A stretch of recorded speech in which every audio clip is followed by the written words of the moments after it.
Oh, can't do 4K this week, guys, because Microsoft don't produce their footage in 4K. Oh. Greetings, fellow Simmer, and welcome to the reaction review with me, GripperSim. We're going to have a look at the development update for Microsoft 2020, including why are the graphics for North America so poor compared to the rest of the world. I can't figure that one out.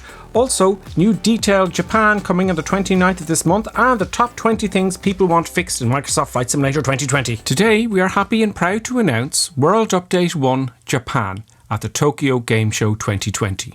As always, it took a village to produce this update, and we had the help of many teams inside and outside of Microsoft to make this happen. I presume when they say it took a village to produce this update, they meant a lot of people. The Bing Maps team delivered 6 incredible photogrammetry cities in an all-new digital elevation map that increases the detail of the entirety of Japan significantly. We also had help from Gaia Simulations, an excellent scenery and airport developer. Gaia created 3 of the airports. Here we go. Romeo Juliet Foxtrot Uniform, Nagasaki, Romeo Juliet Tango Hotel, Hashinoijima, and Romeo Juliet Charlie Kilo, Kushru, as well as all of the 20 new points of interest. Black Shark AI added a new traditional Japanese building type. Of course, the team at Asobo put it all together and created 3 additional airports. Oh God, here we go again.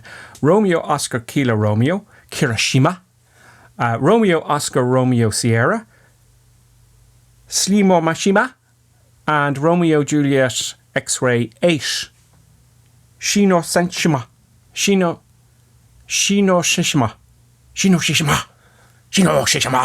Yeah, that's as good as I can do. As well as the 3 landing challenges and all other elements needed to make the DLC a great experience. We hope you will enjoy the update. Japan is an incredibly beautiful and diverse country. I hope I haven't insulted those of you from Japan with my bad pronunciations. Oh God, I could be speaking Klingon for all I know. If you were any other man, I would kill you where you stand. Oh, come on, Worf, don't be so anally retentive. They go on to say, as we always said, our launch in August is just the beginning. Our goal is to provide you with a meaningful update to the sim every month. In addition to increasing the visual detail of the planet with future updates, we also plan to add simulation updates every 2 to 3 months that will further enhance the overall sim experience. On top of that, we are developing some exciting paid DLC that we plan to roll out over the coming months and years. And we will also share this information in the future. We are on an incredible journey together, and we are committed to work with you, the community, to continue to improve and evolve Microsoft Flight Simulator for many years to come. Apparently they said they'd continue for 10 years. This is Japan as it stands. When I read Microsoft's update, I went straight into the same thinking great, and I looked at this. Look at all the buildings; they're all perfect. They're not deformed. They're not out of order. It's all clean and crisp and organised and sane and proper. Okay, and I looked at other places in the world, and they were all like this. They're all fine. Now this is standard. Now I have to tell you, this update for the entirety of Japan is on the 29th of September 2020. Okay, so it's not out yet. And I thought this was the update. It looks absolutely incredible. Now, I have noticed here's ground level now. Look at the buildings. Just take note of this, because I'm going to show you America. And I'm just curious as to why America is so messed up at the moment. It's completely messed up. But the rest of the world is fine. It's all fine. So why have Asobo kind of left America a little bit behind? Are they behind? Or, they got all the satellites right above them. They got all the technology. But it's all messed up at the moment in America. So let's have a look and see. Let's have a look at New York first. At a distance, and especially here with the Statue of Liberty, New York looks great. See it in the background? Looks absolutely fantastic. And you probably all noticed this. Now, from here, for 1,500 feet, it's fine. It's no bothers at all. But this is just the contrast as to the rest of the world. So this looks fine. Central Park. And it looks absolutely stunning. Now, as you move closer to New York and get really far in, you can see how messed up the buildings are.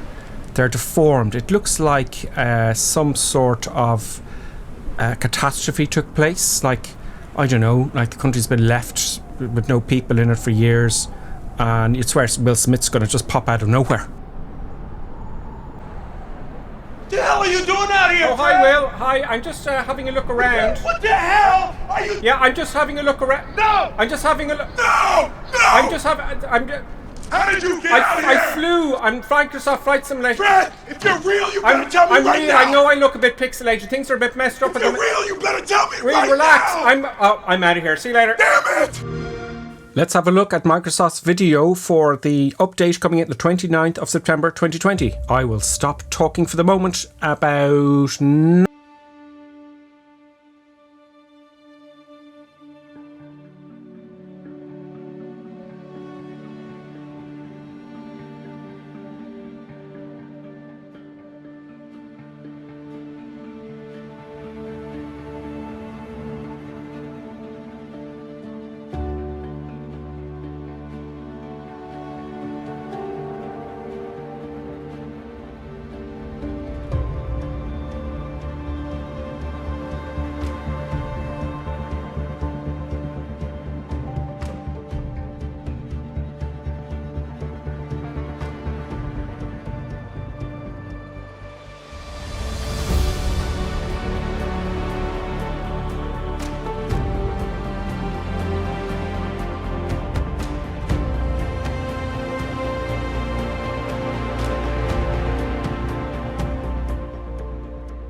Whoosh.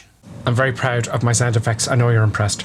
So, LA as well looks like a bad facelift or some sort of bad plastic surgery. I wonder would Snake Plissken from that 80s movie Escape from LA help? Oh my god. How's that? The Surgeon General of Beverly Hills. No, perhaps not. Now, let's have a look at the forum feedback at the top wishes that people want changed on the Flight Simulator. Number 1 is upvoting for removing press any key to start. It's so annoying when you go to start the simulator, then you go off to make a cup of tea and you come back and it goes, oh, press any key to start, and you gotta wait again. Drives me up the wall. They've got to get rid of that. On the next update, Microsoft Base. Number 2, fly-by-wire community mod for the A320. That seems to be coming along well. Number 3, scenery gateway system. Number 4, replay function missing. Now, I mentioned this before and you're saying, well, you can replay, you can record it. What I mean is it actually records your flight and you can go back in and see the flight from outside your aircraft so you can judge your landings, etc. And it's very important for me, from when I'm editing, I want to put those nice cinematic movies as well, etc, etc. Number 5, remember ATC call sign and tail number. On my streams, you'll notice I put grip. Now, if by the way, speaking of streams, I'll be streaming again on Sunday, Irish time, Dublin at 10 o'clock at night. So yeah, have a look at Twitch. Sorry, have a look at Twitter. And have a look at Instagram. Just look up Gripper Sim and I'll be streaming. I aim to be on Sundays at 10 o'clock Dublin time. Number 6, DirectX 12. Number 7, open up the weather system to third-party developers. Number 8, freeware category for Microsoft Flight Simulator Marketplace. That means that'll be a separate window for accessing freeware from Microsoft Marketplace, which would be great. Number 9, multi-screen functionality. A lot of you have multiple screens because you like the tactile element of all your instruments, etc., etc. That's very important. So that's a pretty big one. Number 10, metric units, because we use metric units in Europe, and in America they're back in the old-fashioned way, but that's no problem. Number 11, power lines, antennas, masts, cables, cars, and all that kind of stuff. Okay, fair enough. That'll be up. I'd say that'll be up to the likes of Orbex and all those third-party developers, guys. I don't know. Number 12, improved pushback system is needed. I believe there's one out there, and I'm going to have a look at that as soon as I get to it. Number 13, remove ground vehicles from active taxiways. Yeah, they keep driving into the airplane. It's really annoying. Number 14, disappointing mountain terrain. I know I did that. The last video I did, I mentioned that the mountains are kind of pulled down. They're kind of stretched, and it looks awkward. And I did one of Yosemite. It was a great free add-on. Just have a look at Yosemite add-on for Microsoft 2020 in Google, and it'll come up. But hopefully they'll fix that. 15, glider, seaplane, soaring planes, or gliding, basically. Yeah, that'd be good. I don't see any helicopters here. Don't see any helicopters. Speaking of helicopters, I would like to thank Gobbledot, who's one of our esteemed reaction review crew members, who tirelessly sat at his computer with my credit card to get the 2090 graphics card, the 2090. Now, I didn't think I'd get it. I had to leave. I couldn't. I had to work. And he got it. I couldn't believe it. And we'll talk about that. I'm going to be making videos on the 3090 with Flight Simulator 2020 when I get it. The next one is number 16, taxiway sign issues. Okay, there's some issues with the taxiway signs. Number 17, cockpit tool tips, ability to disable them. Number 18, air traffic control in SDK. There's some work to be done there. Number 19, poor flight planning capability. Okay, yeah, they want more real-world stuff, but you can do it in the cockpit itself as well, can't you? Or am I missing something there? And number 20, request, make it impossible to spawn on the runway in live mode. Okay, I get that. People are just spawning on the runway and you're coming into land, and it's kind of annoying. So those, for me at least, those are great, especially number 1. You know, pressing the key to start, it drives me mad. Let me know what you think in the comments. Let me know what you think of the 3090 Ti in the comments. And I'll be making a better, longer, more interesting video for next week. I'll be getting back to those the top free 20 add-ons for Flight Simulator 2020. And I will see you very, very soon on the reaction review. I was just trying to be nice, Will. You shouldn't have got the gun out. I would have helped you. I'm just sitting here. I landed on top of the building. You could have come with me, but no. Yeah, now you're in trouble. Now you're in big trouble. There's nothing like it, you know, you've got to be polite. Oh, you're stuffed now.